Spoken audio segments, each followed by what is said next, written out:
"How dare you refuse my mother, you ungrateful tramp!" my husband screamed, slamming a ceramic plate against my head, all because I wouldn't sign my condo over to my mother-in-law and refused to pay her $5,000 every single month. I calmly stood up and said, "You have no idea what I'm capable of." The moment those words left my mouth, everyone went pale. Sierra stared at the shattered pieces of the plate on the floor and felt the warm stickiness of blood trickling down her cheek. The guests froze, glasses halfway to their mouths. My mother-in-law, Eleanor Hawthorne, was clapping her hands, letting out a shriek of delighted triumph. And my husband, Darren, stood over me, his face contorted in a furious red mask. I didn't even recognize the man. Just that morning, I thought it would be a regular birthday party. Just yesterday, I still hoped things would get better. But now, looking into his glazed-over eyes, I finally understood. It's over. And whatever happened next was going to change my life forever. But to truly understand how I ended up here, on the floor of my own downtown condo, with a busted face and an iron calm settling in my soul, we have to go back 2 years. 2 years ago, Sierra Sterling was a happy bride-to-be, busy planning her wedding. Welcome to Betty's Stories. I share new life stories here every day, and I'd really appreciate it if you hit subscribe and liked my video.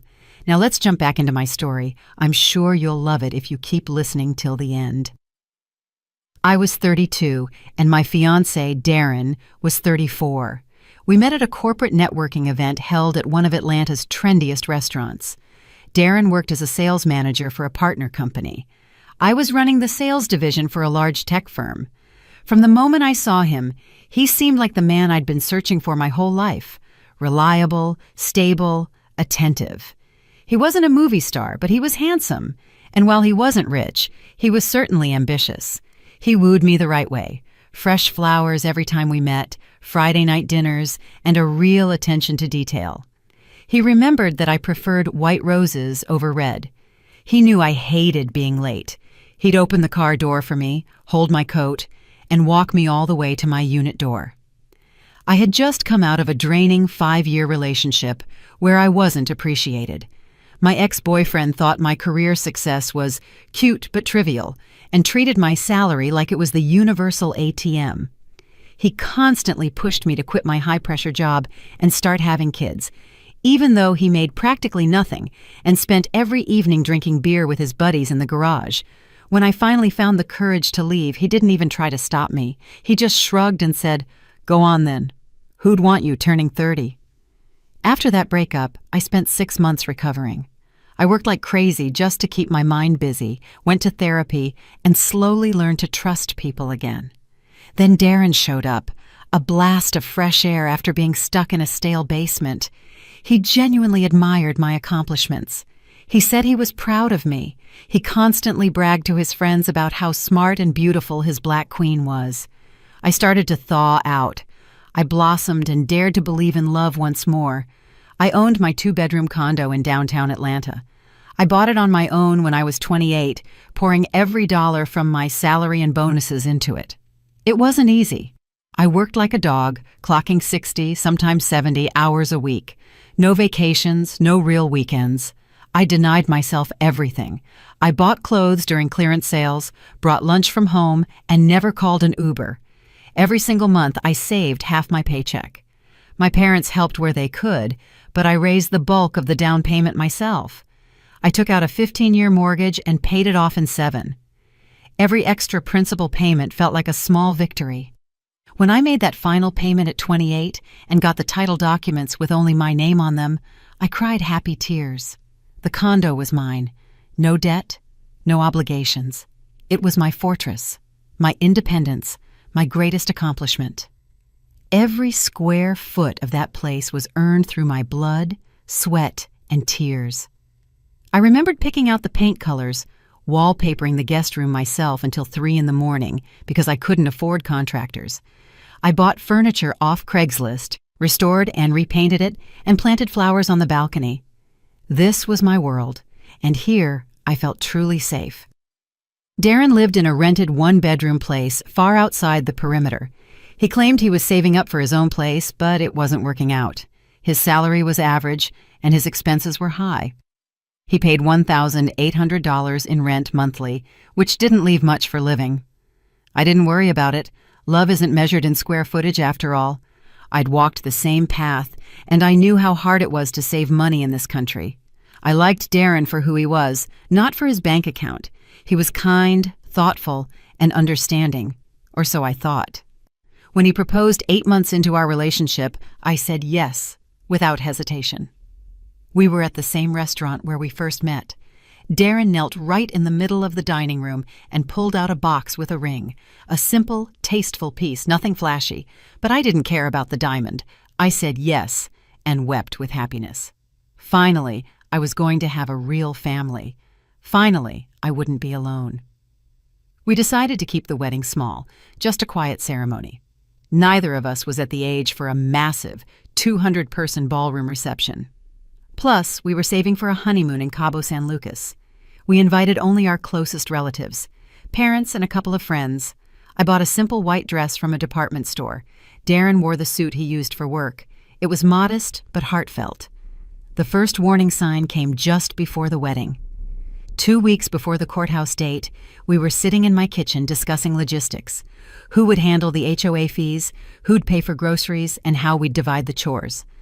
Suddenly, Darren casually mentioned, "Babe, have you thought about putting the condo in both our names? You know, so I can feel like it's my home too? It just feels awkward living in your place when I'm nobody in it." I laughed. I honestly thought he was joking. "Darren, it's my premarital property. Legally, it stays mine after we marry, but you're living here with me. This is our home." Darren nodded and smiled, but I caught a flicker in his eyes, a shadow of disappointment or resentment. I decided not to dwell on it. Everyone gets wedding jitters. He probably just wants to feel like the man of the house, not a guest. But something inside me stiffened. A tiny splinter of worry dug into my heart. I tried to reassure myself. He didn't push it. He just asked. Isn't it normal for a man to want to feel secure in his home? I dismissed the anxious thoughts and kept planning the wedding. We were married in a small circle on a warm September day. My parents flew in from Richmond, Virginia. My mother, Brenda Sterling, a former middle school teacher, and my father, Colonel Robert Sterling, U.S. Army, retired. Dad had served his whole life, reaching the rank of colonel. He was tall, sharp, and carried himself with a military bearing. He was always my role model for strength and reliability, the man who taught me to never give up and always defend my boundaries. Darren's mother, Eleanor Hawthorne, showed up with her friend, Tanya. Darren's father had passed away 5 years prior from a heart attack, and Eleanor had lived alone since then in a small one-bedroom place outside the perimeter. She was 60 years old. She received about $1,000 in Social Security benefits and earned another $800 a month cleaning at a shopping center 3 times a week. It was enough to get by, but as she constantly reminded everyone, it was barely bread and water. When I first met her, Eleanor seemed like a typical older woman, a little complainy, a little clingy, but harmless. At the wedding, she kept wringing her hands. "It's so hard being alone," she sighed. "It's a blessing that my sweet Darren now has such a caring wife." She dabbed her eyes with a tissue for tears that weren't there and looked at me with a strange, appraising smile. I smiled back, oblivious to what she truly meant by caring. I thought Eleanor was just happy for her son, that she'd gained a daughter and an ally. I even promised myself I'd be good to my mother-in-law, visit her, and help her out. After all, she had nobody but Darren. After a modest dinner at a local cafe, the newlyweds left for a 1-week honeymoon in Cabo. We lay on the beach, swam in the ocean, and made love every night in the hotel room. Darren was tender and attentive. I felt happy. Finally, I have a family. Finally, I'm not alone. The first 3 months of our life together were truly sweet. Darren moved in immediately after we returned from Cabo. He brought just 2 duffel bags of stuff: clothes, shoes, a laptop, and a couple of books. Everything else was in his rental, which he quickly gave up. "Why should I pay rent when we have such a beautiful condo?" he said, kissing me on the forehead. We set up our home like any newly married couple. We bought new bedding, hung joint photos in frames, and chose new curtains. Darren suggested rearranging the furniture, and I agreed. We moved the couch, swapped the armchair, and argued good-naturedly about where to put the floor lamp. Saturday nights, we watched movies wrapped in a blanket. Sundays, we walked in the park, fed the ducks, and grabbed coffee at little shops. I continued to work hard. Being a sales director requires absolute commitment, especially in our competitive market. I left the house at 8 in the morning and returned at 7, sometimes 9 at night. Darren also worked late, but his schedule was slightly more flexible. Sometimes he came home earlier, picking up takeout on the way, rotisserie chicken, salads, pizza.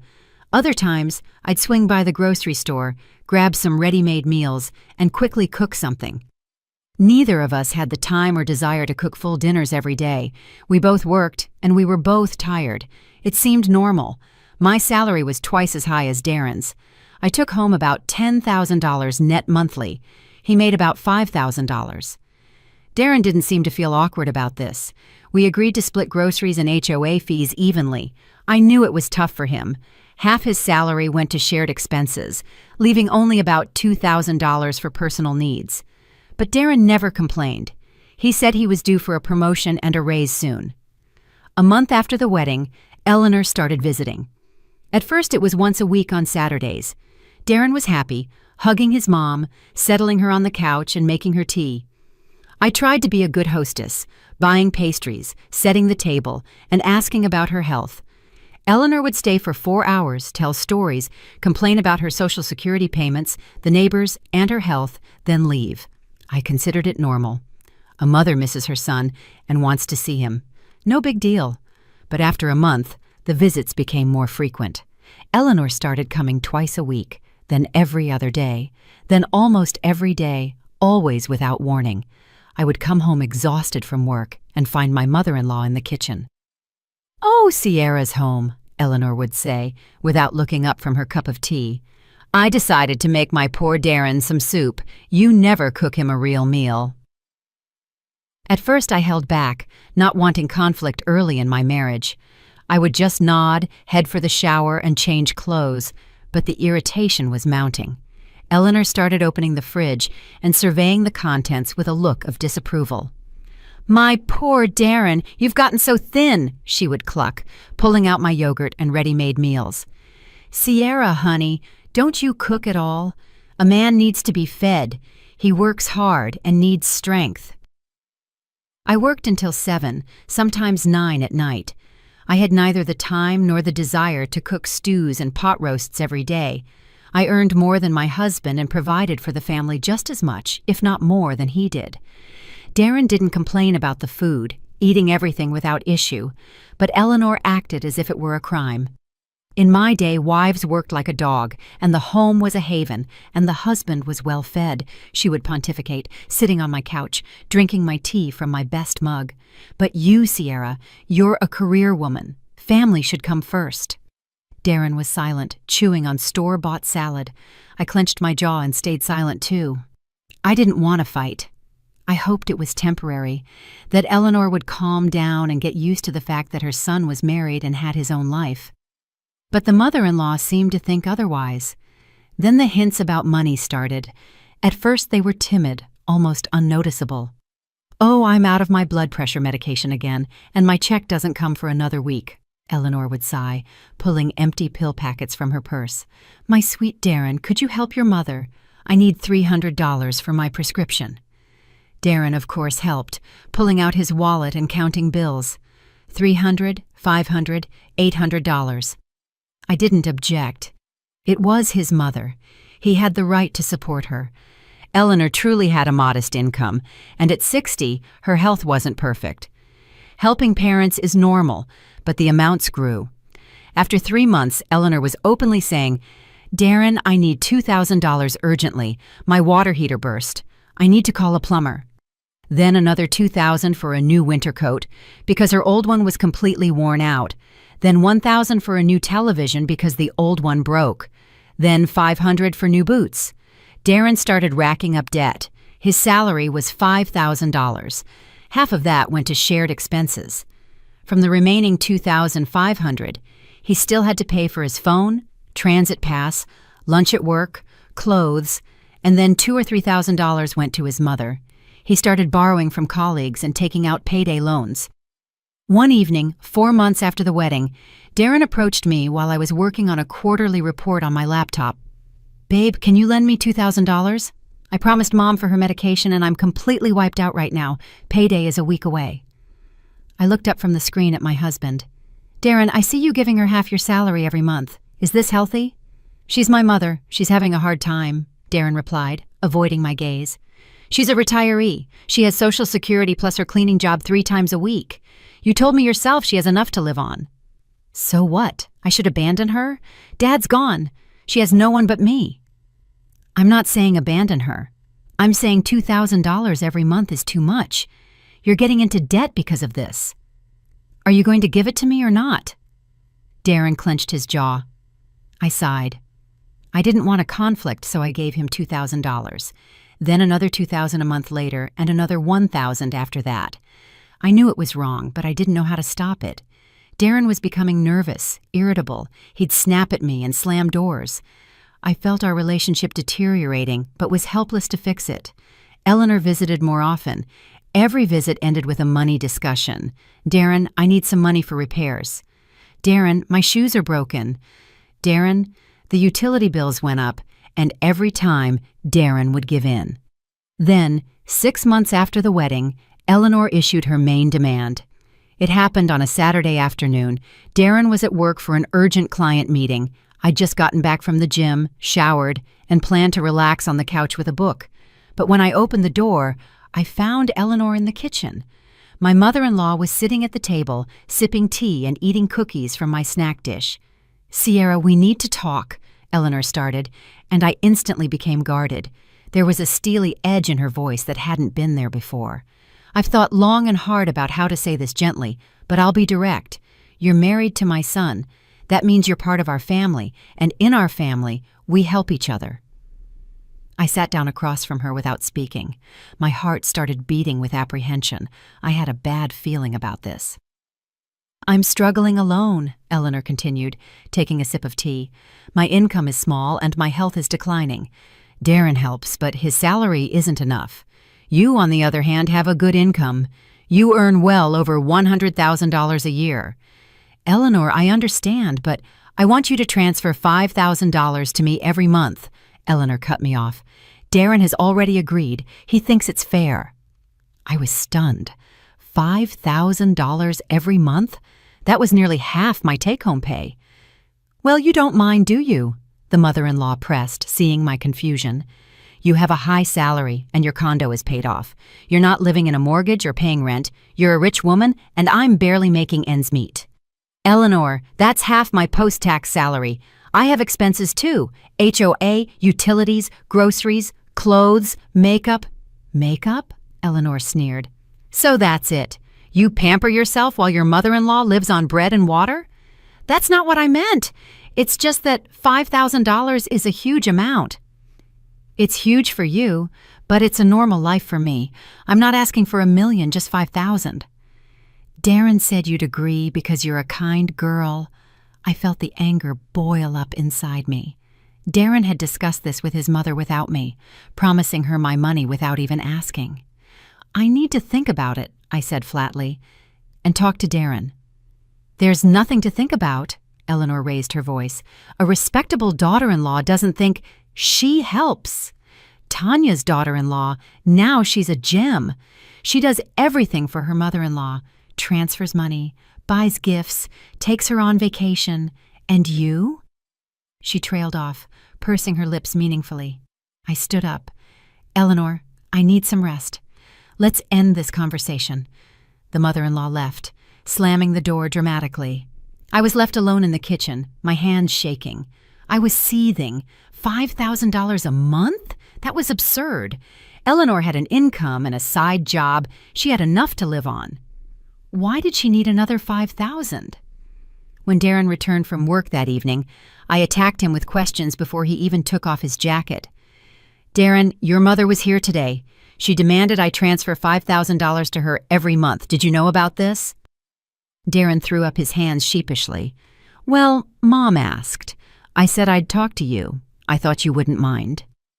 "I wouldn't mind giving up $5,000 every month? Darren, are you serious?" Babe, but you have it. You're not broke. It's not about being broke. It's an enormous amount of money. Your mother isn't starving, but she's struggling. She's alone. You see how she lives. Darren, she gets a check and works a part-time job. You constantly give her money. Why another $5,000? So she can live comfortably, travel, buy nice things. She sacrificed her whole life for me. She worked 3 jobs to raise me, denying herself everything. Now it's my turn to take care of her. I looked at my husband and didn't recognize him. Where was the charming, understanding man I married? Fine, I sighed. How about this? I'll give her $1,000 a month, temporarily, until she finds better work or until you get your raise. $1,000. Babe, that's nothing. It's not nothing. It's significant help. If you want her to have more, you pay it. We had a huge fight. Darren slammed the door and left to stay at his mother's place. He only came back in the morning, sullen and silent. I didn't sleep all night. For the first time, I had serious doubts about my marriage. From then on, I started transferring $1,000 to Eleanor monthly. The mother-in-law accepted the money with a sour look, hinting every time that it wasn't enough. $1,000, she'd say with the air of an insulted queen. Well, it's something. Darren was moody and silent. The atmosphere at home grew heavier. We barely spoke, each sitting in our own corner in the evenings, me with my laptop, him with his phone. Sex stopped completely. We stopped kissing in the mornings. We were strangers living under the same roof. Then came the visits without warning. Eleanor would show up at any time, day or night. Darren had given her a copy of the front door key without my knowledge. I would come home from work and find her in the kitchen, rummaging through the refrigerator. "Oh, Sierra's home," Eleanor would say without looking up. "I'm just checking what you two are eating. Nothing but processed food. Darren is going to get sick eating like this." Or she'd walk into the bedroom and dig through my drawers. "My God, look at all these clothes you have. And Darren is wearing old shirts. Aren't you ashamed?" I protested, but Darren always jumped to his mother's defense. "She's my mom. She can do that. Don't be so cold. She's just worried about us." One day I came home and found that Eleanor had completely rearranged the furniture in the living room. The couch was against a different wall, the armchair was by the window, and the rug was rolled up and tucked away. "It's cozier this way," the mother-in-law announced when I stood frozen in the doorway. "I know best. I'm older. I have taste." "Eleanor, this is my condo," I exploded. "It's our condo," she corrected me coldly. "Darren lives here. That means it's our condo. Or are you saying my son is a stranger here?" Darren again took her side. "Why are you freaking out over furniture? It looks fine." I started to feel like a stranger in my own home. Then, 1 year after the wedding, Eleanor presented her ultimate demand. It was a normal Wednesday evening. I came home exhausted. I'd spent the whole day in negotiations with a difficult client. Darren was on the couch watching football. I found Eleanor in the kitchen with her friend Tanya. Both were sitting at the table, drinking tea and eating candy from my dish. "Sierra, sit down," Eleanor commanded. "We need to discuss something important." I sat down, sensing that this was serious. "I've been quiet for too long, but I can't anymore," the mother-in-law began ceremoniously. "You live in a luxury 2-bedroom condo downtown, and I'm in a little 1-bedroom apartment in a rundown complex outside the perimeter with no elevator. It's unfair." I waited silently for her to continue, clenching my fists under the table. "I want you to sign this condo over to me, or to Darren. It doesn't matter. The main thing is that it officially belongs to our family, not just to you." I felt everything inside me turn to ice. "Eleanor, are you out of your mind? This is my premarital property." "So what?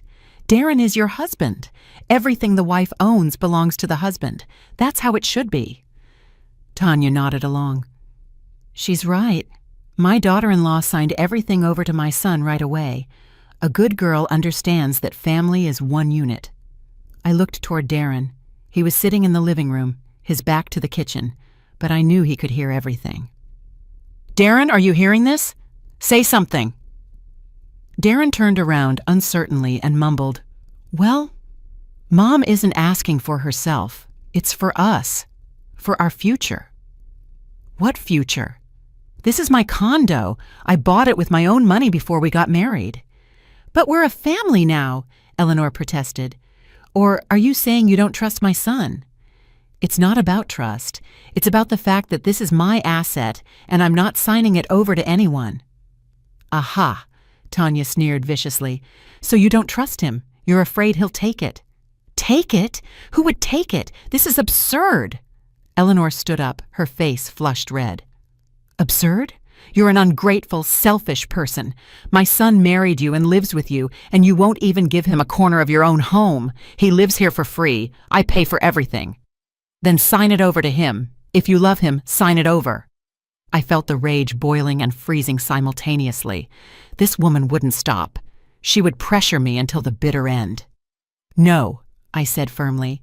I will not sign the condo over to Darren or to you.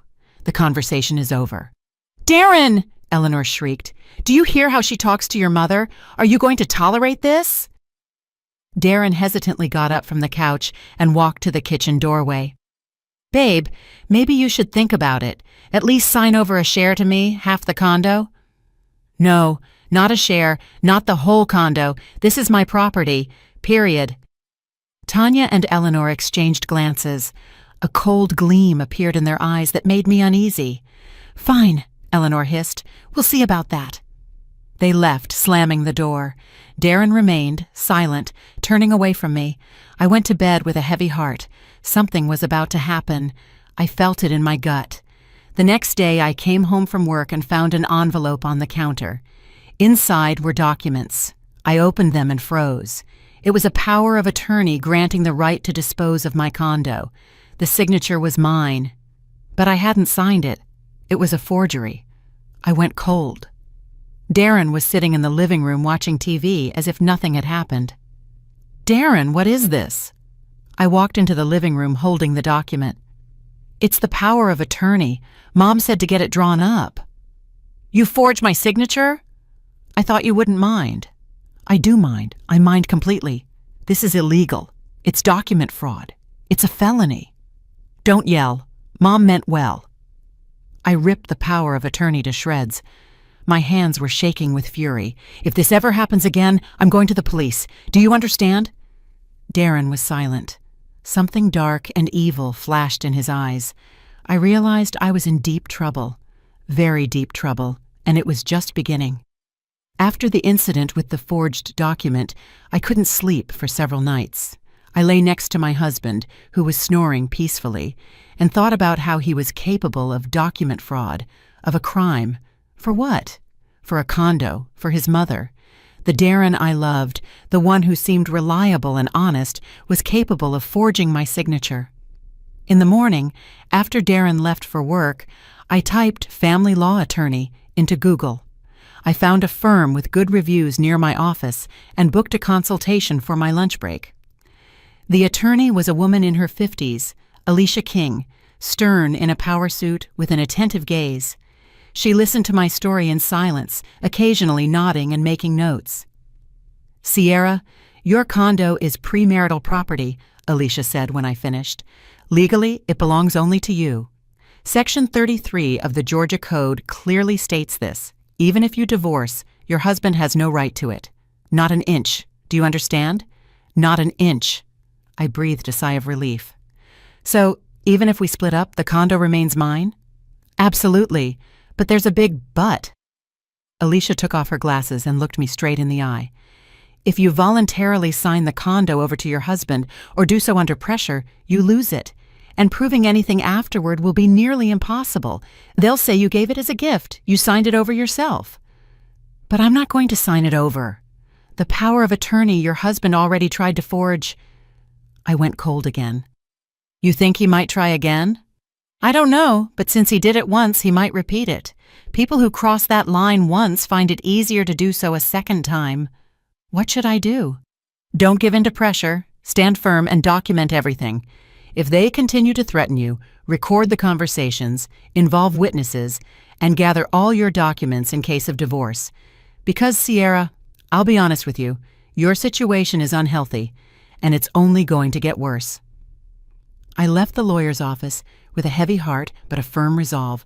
I will not give up the condo. Never. It's mine. I earned this myself. Back home, I turned on the voice recorder on my phone and placed it in a visible spot in the living room. Darren noticed and asked, "What's that for?" "I'm going to record voice notes for work," I lied. He shrugged and didn't ask again. A week later, Eleanor came back, this time with a whole delegation.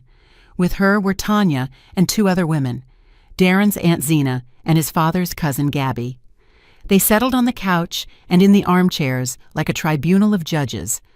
I returned from work and froze in the doorway, staring at the gathering. "Sierra, sit down," Eleanor commanded. "We've gathered here to talk to you nicely, as a family." I silently took a chair near the door. Darren stood in the kitchen, leaning against the doorframe, staring at the floor. "Now listen here, darling," Aunt Zena, a plump woman in her 50s with dyed red hair, began. "We've all talked. This isn't right.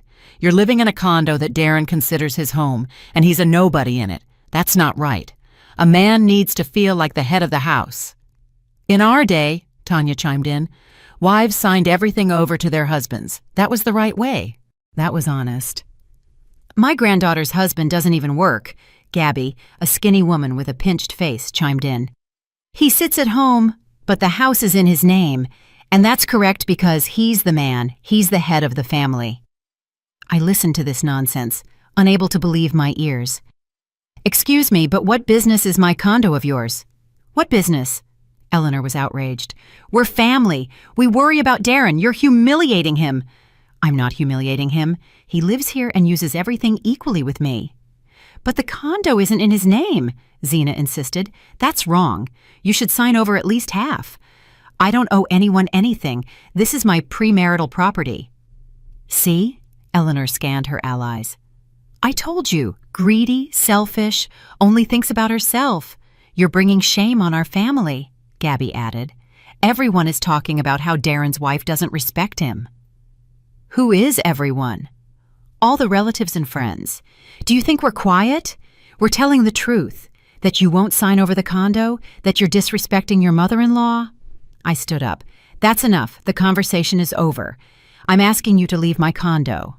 "Our condo!" Eleanor screamed. "Darren lives here. Get out!" I flung the door open. "Now, or I'm calling the police." The women started to grumble, but slowly began to get up. Zena muttered about disrespecting elders. Tanya shook her head. Gabby hissed about shameless young people. Eleanor stopped at the threshold and hissed in my face, "You will regret crossing our family." When they were all gone, I turned to Darren. "You allowed them to stage this circus here. They just wanted to talk. They were demanding I give them my condo." "Not give it. Sign it over to me. I'm your husband." "And you think I should do that?" Darren paused. "It would be the right thing to do." I felt something break inside me. "Go to your mother's tonight. What?" "Leave. I need to think." Darren left, slamming the door hard. I was left alone. I sat on the couch and cried for the first time in all this, not out of self-pity, but from hurt, from disappointment, from dashed hope. I had believed in this marriage so much, hoped to build a family, and what did I get? A mama's boy husband and a manipulative mother-in-law who wanted to drain me dry. The next day at work, I received a strange anonymous email from someone in the HR department of the partner company where Darren worked. "Sierra, I know I shouldn't interfere, but I overheard your husband discussing with colleagues that he plans to hire a lawyer to sue you for a share of your condo. He claims he has grounds. Be careful. Sorry this is anonymous." I read the email 3 times. So he was already consulting lawyers. The pressure from his mother wasn't random. They were preparing for war. I went back to Alicia King, the attorney, and showed her the email. "Sierra, if your husband files for property division, he will lose," the lawyer reassured me. "He has no grounds. The condo is premarital. You didn't invest joint funds in improvements. There were no renovations. He simply lived in it. That doesn't grant him ownership rights. But he might try to invent something. He might claim, for example, that he paid for renovations or bought furniture. Do you have proof that he didn't? All the furniture is mine, bought before the marriage. There were no renovations at all. Then you have nothing to fear. But just in case, gather all your documents, receipts for furniture if you saved them, bank statements proving you paid the HOA, everything that can prove he didn't invest. I went home and started gathering documents. Darren came back late that night. We didn't speak. We slept in separate rooms, he on the couch, me in the bedroom with the door locked. But Eleanor didn't give up. She started a genuine smear campaign against me, calling all of Darren's relatives, telling them what a terrible daughter-in-law I was. Greedy, heartless, disrespecting the elder. A week later, I ran into Darren's cousin, Oliver, at the grocery store.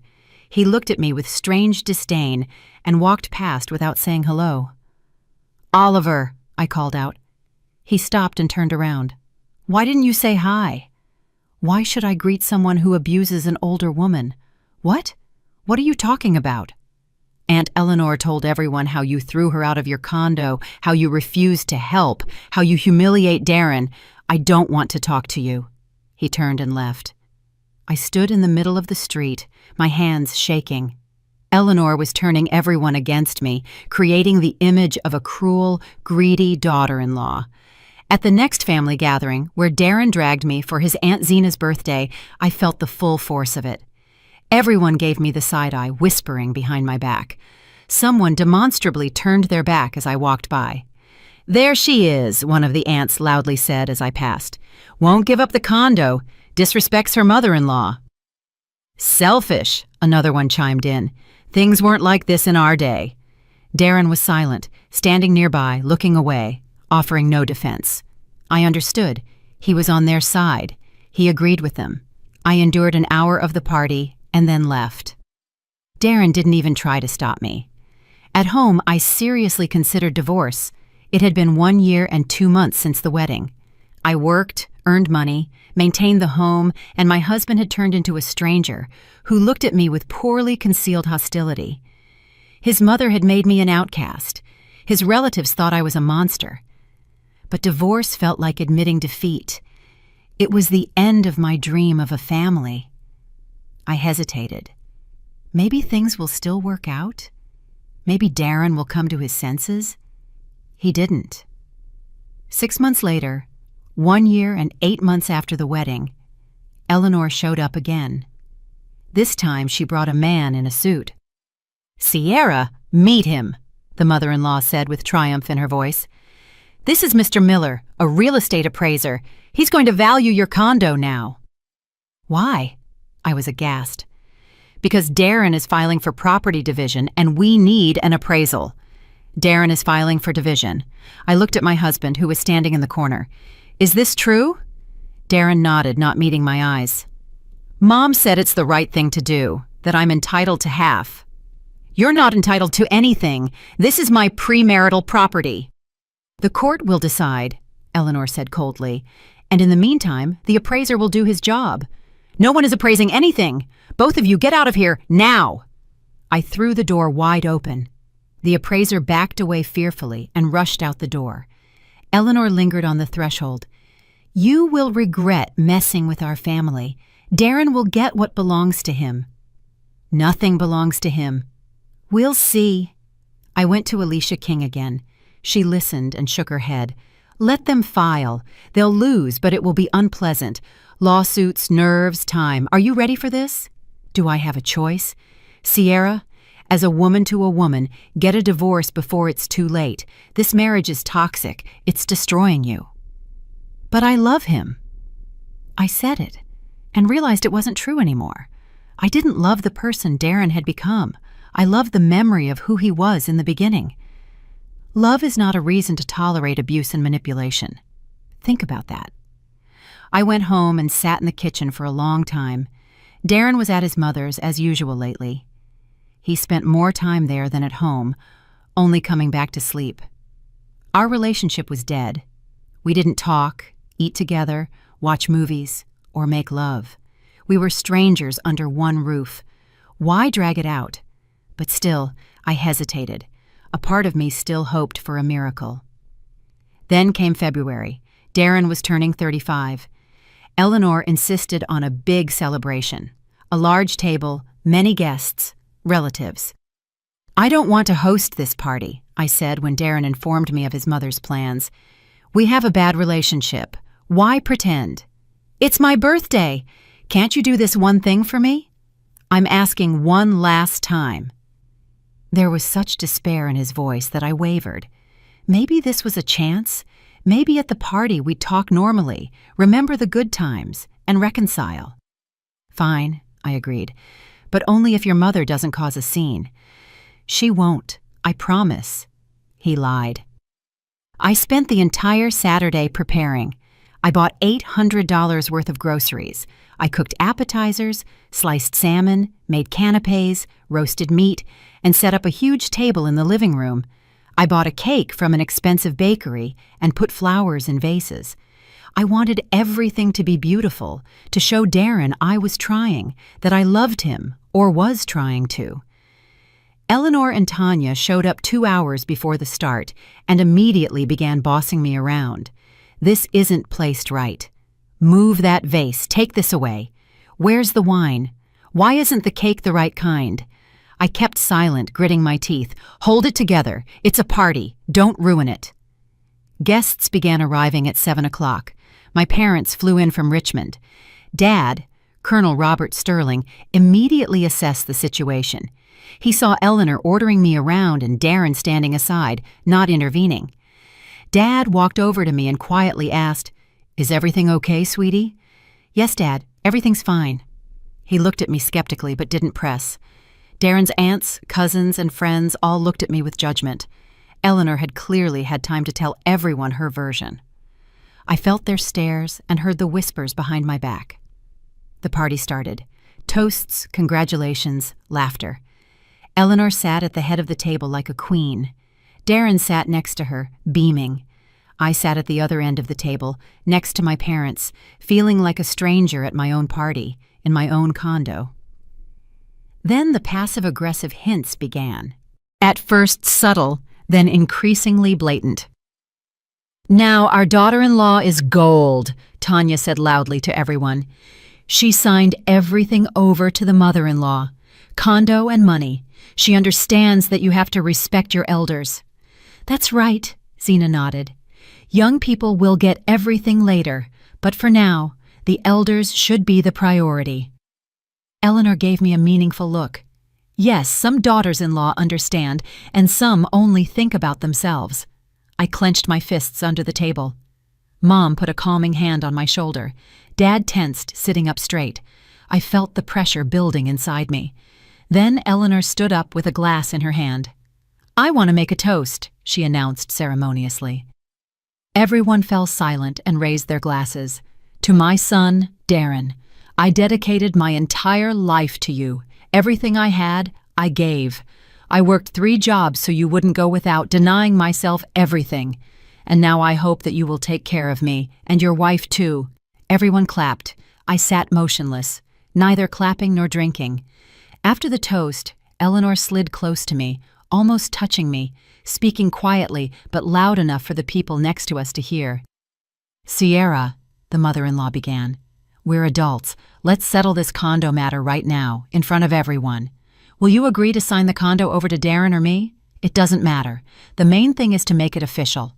We'll go to the notary tomorrow, and it will all be done. Everyone will be happy." I looked into her eyes. There was nothing human there, only greed and cold calculation. "No." "What? No?" "No, I will not sign the condo over." "How can you say no?" "No, this is my premarital property, and it will remain mine. I will also stop the $1,000 monthly payments. I'm done. I can't do this anymore." Eleanor turned beet red. She grabbed her glass and downed it in one gulp. Then she stood up so abruptly that her chair tipped over. "Darren!" she shrieked for the whole room to hear. "Do you hear that? Your wife refuses to support your mother in front of everyone on your birthday." Everyone fell silent. Even the music seemed to quiet. Darren got up from the table. His face was scarlet. He walked toward me slowly, and I suddenly felt fear, a real animal fear. My father stood up too, rising to his full height, but Darren didn't pay attention to him. "Sierra!" he ground out through clenched teeth, stopping in front of me. "I'm asking one last time. Will you sign over the condo?" "No." "And you won't pay the $5,000 every month?" "No, I won't pay another cent. This is blackmail. I'm tired. I can't take it anymore." The guests froze, staring at us. My father took a step forward, but Mom held him back. "You greedy, selfish buck," Darren whispered. "My mother sacrificed her whole life for me, and you can't even help her. You begrudge her a piece of bread." "Helping is one thing. Supporting is another. I am not obligated to give half my salary to your mother. She isn't starving." Eleanor shrieked, "Darren, you're a man! Show her who's boss in this house. She has no respect for you. She's insulting your mother in front of everyone." And then something snapped. Darren grabbed the heavy ceramic serving plate with leftover salad from the table. I didn't immediately grasp what he was doing, and by the time I did, it was too late. The blow was swift and forceful. Darren swung and smashed the ceramic plate with all his might against my head. There was a dull crack. The plate flew into pieces. I fell from the chair to the floor. A flash of blinding pain. Warm blood poured down my face, obscuring one eye. My ears were ringing and I felt dizzy. "How dare you refuse my mother, you ungrateful tramp!" Darren roared, standing over me. One of the guests gasped. The women screamed, but no one rushed to stop him. No one stood up for me. Everyone was paralyzed, frozen, and Eleanor started clapping her hands. She clapped and shrieked with delight. "That's right, Darren. That's the way. Show her. That's how you train disobedient wives." Tanya nodded with a satisfied smile. "In our day, husbands knew how to keep order. These modern women get too loose. A smack to the face, and she'll be quiet as a mouse." Aunt Zena added, "Darren did the right thing. Maybe now she'll come to her senses." I lay on the floor, my face covered in blood, my head throbbing. But strangely, inside me, there was absolute stillness, an icy, crystalline calm. No fear, no panic, just cold, clear thought. I slowly lifted my head and looked at my husband, who was standing over me, his face red and distorted, breathing heavily. I looked at his mother, still clapping her hands. I looked at the guests, who were silent, looking away, chewing their salad as if nothing had happened. And then I saw my father. Colonel Sterling stood with his fists clenched. His face was white, his eyes like ice. He took a step forward, but I raised my hand, stopping him. "Not now. This was my fight first."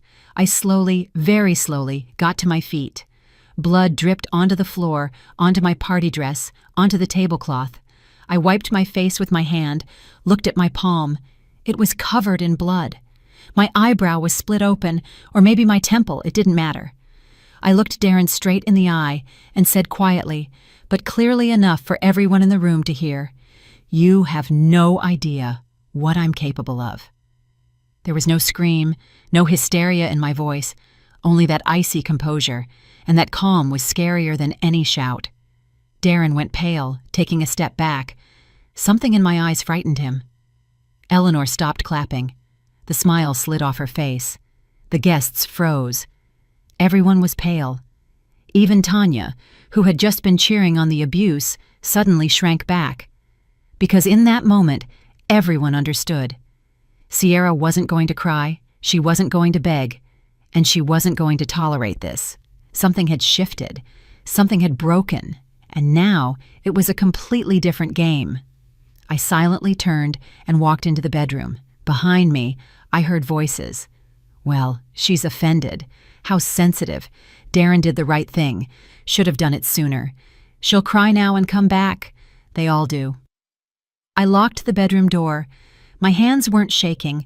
My thoughts were perfectly clear. I went into the bathroom and looked at my face in the mirror. My eyebrow was split, bleeding. A bruise was already welling up on my cheekbone. Good. Everything was visible. I took several photos from different angles. The cut eyebrow, the blood, the bruise. I also photographed the shattered plate on the floor through the crack in the door. Everything was documented. The evidence was gathered. Then I opened the closet and pulled out a duffel bag. Quickly, methodically, I started packing. Documents, passport, marriage license, the condo title, all the papers for the condo, bank cards, laptop, chargers, a change of clothes, and a makeup bag with the essentials. Money, the $3,000 stash I'd saved for a rainy day. What else? A flash drive with important files. That was it. I sat on the bed and called 911. I waited for the dispatcher to answer. "Police, what's your emergency?" "My husband just assaulted me. I need an officer dispatched." My voice was calm, without hysteria. "What is the address?" I gave the address, hung up, and called the non-emergency line for medical assistance. "EMS, how can I help you?" "I need medical attention. Physical injuries, battery." I gave the address, hung up. Then I called Alicia King, my lawyer. She answered after a few rings. It was a late Saturday evening, her day off. "Hello, Alicia. It's Sierra Sterling. I came to see you about the condo." "Yes, of course I remember. What's wrong?" "There was an incident today. My husband assaulted me in front of witnesses. He hit me in the head with a plate. I've called the police and EMS. I need an urgent consultation. Can I come in tomorrow morning?" The lawyer's voice became professionally crisp. "Sierra, I'll see you at 9 a.m. tomorrow. For now, the most important thing is to document everything officially. The police, the medics, the report. Did you take photos?" "Yes, several." "Excellent. Do not agree to any pleas. Do not accept reconciliation. This is a crime. We'll discuss everything tomorrow." "Thank you." I hung up, sat on the bed, and pressed a towel to my cut eyebrow. The bleeding was slowly stopping. Outside the door, I heard muffled noise. The party was continuing. Darren was talking loudly, laughing. Zena was telling a story. No one came to check on me. No one knocked. But I knew my father was right outside the door. I could feel his presence. He was waiting, and his time would come. 20 minutes later, there was a sharp, insistent knock at the door. I walked out of the bedroom. The guests went silent, staring at me. I walked to the door without looking at anyone and opened it. Standing on the threshold were 2 police officers, a man in his 40s and a young woman. "You called us?" the older officer asked. "Yes, please come in." Darren jumped to his feet. "Police? Sierra, what are you doing?" I looked at him. "I'm filing a report for assault and battery." Eleanor shrieked. "What assault? Darren just calmed you down a little. It's your fault. You pushed the man." The officer raised his hand. "Ma'am, please be quiet. Don't interfere with our work." He turned to me. "Victim, please tell us what happened." Calmly, clearly, and without emotion, I recounted how my husband demanded I sign over the condo, how I refused, how he grabbed the plate and hit me on the head, how the plate shattered, and how his mother clapped and shouted, "That's right!" "The witnesses are right there," I said, pointing to the guests at the table. "They all saw it." The police began to take notes. Darren went pale. "Sierra, you're not going to... It was just a fight, a family matter." "It is not a family matter," I replied coldly. "It is a crime. Battery is a crime." The doorbell rang again. I opened it. The paramedics had arrived. The EMT, a woman in her 50s, came in and examined me. Laceration to the eyebrow, approximately 2 centimeters long. Contusion of the soft tissues of the head. Hematoma in the temporal area about 4 by 5 centimeters, she stated, writing in her chart. "You need to go to the emergency room first thing tomorrow morning to get an official medical report of battery. It's important for court." "I will." I nodded. The EMT cleaned the wound, applied a bandage, and gave me instructions for documentation. The police were filling out the report, questioning the witnesses. Darren's aunts mumbled something incoherent, trying to avoid eye contact with the officers. "Well, we didn't exactly see it. The music was loud. Maybe she fell herself?" Tanya was silent, staring into her plate. Eleanor was screaming. "It's all lies! Darren didn't hit her. She fell on her own. She's making it all up. She wants to frame him." The officer noted dryly, Ma'am, there are witnesses. There is medical confirmation. There is a laceration and a hematoma, and there are shards of a broken plate. Your statement is recorded, but it contradicts the physical evidence. Darren was informed that he would face charges for domestic violence.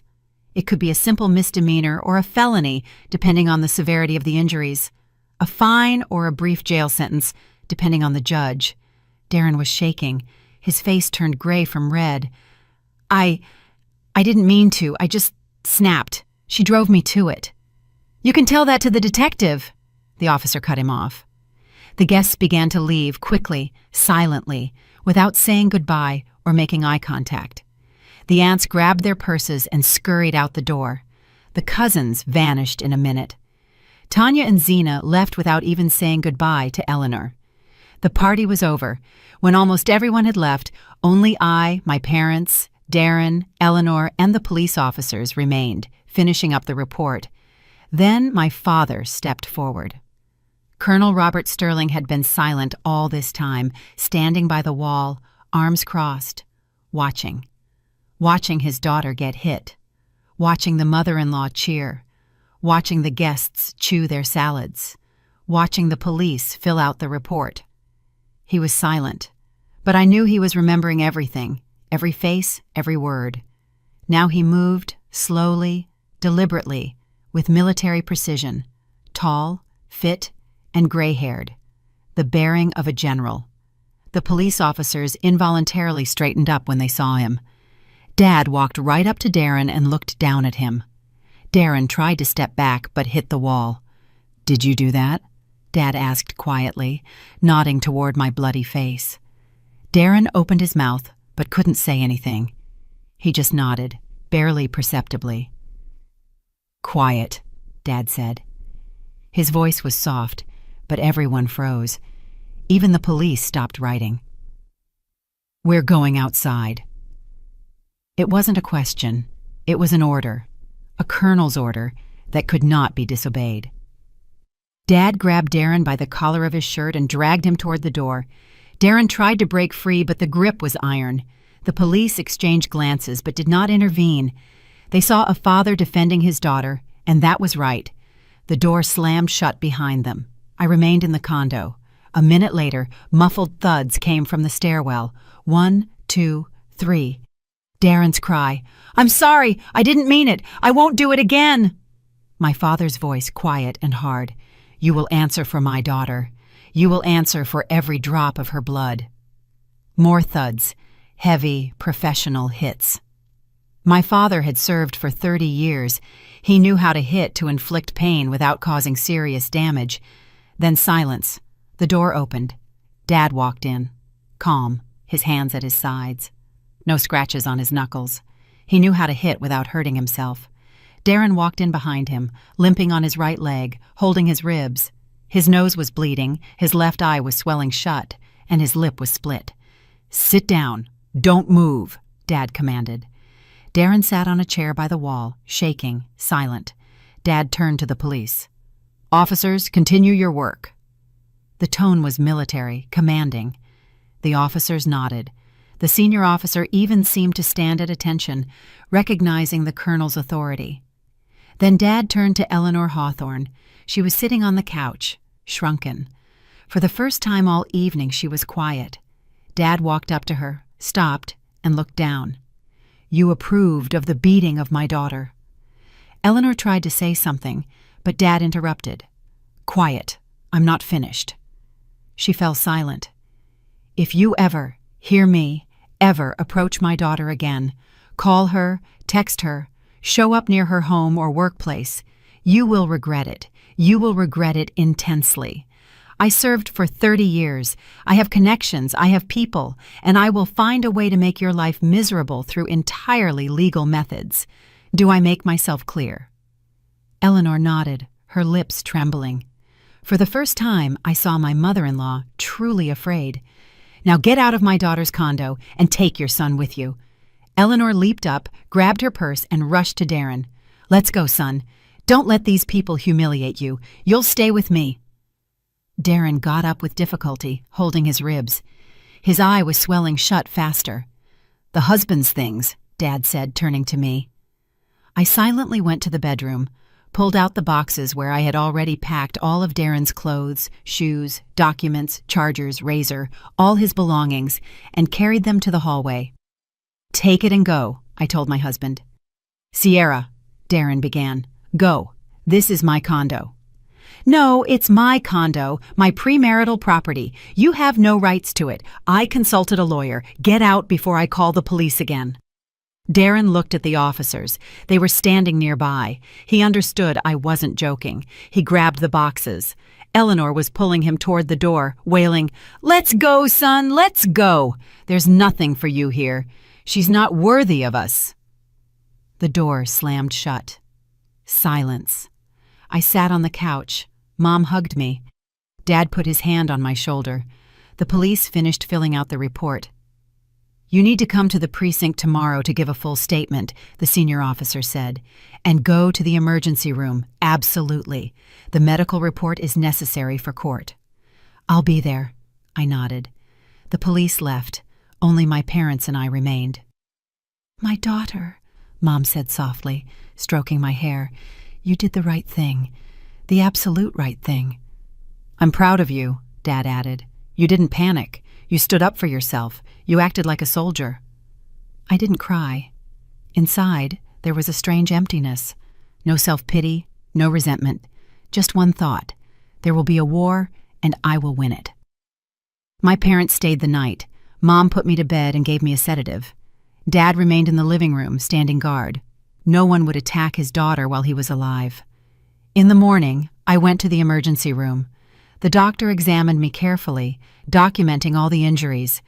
A 2-centimeter laceration to the eyebrow, a contusion to the head, a 4 by 5 centimeter hematoma on the temple. Everything was documented. I was given the official medical report. Then I went to my lawyer. Alicia King listened and nodded. "Sierra, you did everything perfectly. Now for the action plan. First, you file for divorce today. Second, you request a restraining order prohibiting your ex-husband from approaching you within 300 feet. Third, freeze all joint accounts, if there are any. Yes, a debit card where we pooled money for shared expenses, about $40,000 in there. Withdraw it immediately. It's your money. You have the right. The court can sort it out later, but withdraw it now." I left the lawyer's office and went straight to the bank. I withdrew all $40,000 from the joint account, transferred it to my personal one, and closed the shared card. Darren found out an hour later. He started calling from different numbers, sending texts. "You stole the money. Give it back immediately. I'm suing you." I didn't answer, blocking every number I knew. That evening, Eleanor showed up, banging on the door, screaming, "Thief! Give my son's money back! Open the door! I know you're in there, you I called the police. A patrol officer arrived, wrote up a report for disturbing the peace, and issued Eleanor a warning. "Ma'am, if this happens again, we will file charges. Leave this woman alone." Eleanor left, cursing me every step of the way. The next day, Monday, I filed for divorce. In the reason section, I wrote, "Domestic violence." I attached copies of the police reports, the medical certificate, and the photos of the abuse. The judge set a hearing for a month later. I also filed for the emergency restraining order, demanding Darren be prohibited from coming closer than 300 feet to me. The court reviewed the petition immediately and granted it. Darren was officially forbidden from contacting me or appearing near my home or workplace. But Darren didn't calm down. He started staking out my office and my condo building. I called security or the police every time. After the third violation of the restraining order, Darren was issued a $1,000 fine and warned, next time, it would be jail time. Eleanor tried to reach my parents. She found their phone number and called, complaining, "Your daughter destroyed my family. She threw my son out of his home. She stole our money." My mother listened calmly and replied, "Eleanor, my daughter is protecting herself from an abuser. Your son hit her in front of witnesses. If you don't stop calling, I will contact the police." The mother-in-law never called again. Darren tried to claim a stake in the condo through the court, filing a lawsuit for property division, demanding half the condo, arguing that they were married and he had contributed to the upkeep of the property. I arrived at the courthouse with Alicia King. The lawyer tore apart Darren's arguments. "Your Honor," Alicia stated, standing at the podium, "the condo was acquired by the plaintiff before the marriage. It is her premarital property. According to Georgia law, property owned by each spouse before entering into marriage is considered their separate property and is not subject to division." Darren tried to object. "But I lived there. I paid the HOA fees." The defendant failed to provide a single piece of evidence that he contributed to the improvement of the condo, Alicia continued. Utility and HOA payments were primarily made by the plaintiff, as confirmed by bank statements. No major renovations or reconstruction occurred during the marriage. Furniture and appliances were purchased by the plaintiff before the marriage, as confirmed by receipts and invoices. The judge reviewed the documents, looking at Darren with thinly veiled contempt. "The motion is denied. The condo is the sole property of Ms. Sierra Sterling and is not subject to division. Next case." Darren walked out of the courtroom, gray-faced. Eleanor clutched her heart, wailing, "How can this be? How can this be? He was her husband. How is the condo not his?" But they didn't give up. A week later, Eleanor showed up at my work. She slipped past security and burst into my office. "You ruined my son's life," she screamed, waving her hands. "He's sleeping on the floor in my tiny apartment. He has nowhere to live. Give him the condo back." I pressed the security button. "Eleanor, leave the building immediately or I'm calling the police." "I won't leave until you give him the condo back." Security arrived and forcibly escorted the mother-in-law out. I filed a police report for harassment and threats. Eleanor was issued an official warning. The next time will result in criminal charges. A month passed. Darren was still at his mother's. I learned from a mutual acquaintance that they fought constantly. Eleanor would scream at her son, "You're a burden, not a provider. You lost a rich wife with a condo and now you're living off my retirement check." Darren tried to find work, but he kept getting fired. He started drinking, snapping at colleagues, being late, and missing work. His reputation was ruined. I kept living, working, and healing. I returned to my empty condo, but that emptiness was mine, safe and peaceful. I did some light remodeling, changed the wall colors in the living room, bought a new couch, and hung new art, erasing all traces of Darren. Every new detail was like a breath of freedom. 2 months after the divorce hearing, the final decree was issued. The judge reviewed the documents, the police reports, the medical certificate, and the photos of the abuse. My parents testified, confirming they witnessed the assault. "The marriage is dissolved," the judge announced. "Property is not divided. All premarital property remains with Ms. Sterling. The defendant has no rights to the plaintiff's condo." Darren didn't receive a single dollar. I received the divorce certificate and felt a massive wave of relief. It was over. I was free. Darren called a few more times from strange numbers, begging for forgiveness, pleading for money, crying into the phone. "Babe, I didn't mean to. I love you. Give me one more chance." I hung up every time. I wasn't angry or happy about his suffering. I just felt absolute indifference. That man was a stranger to me. Eleanor spread rumors among the relatives. "Sierra is a wicked woman. She destroyed my family. She tricked my son. She stole his condo." But no one listened anymore.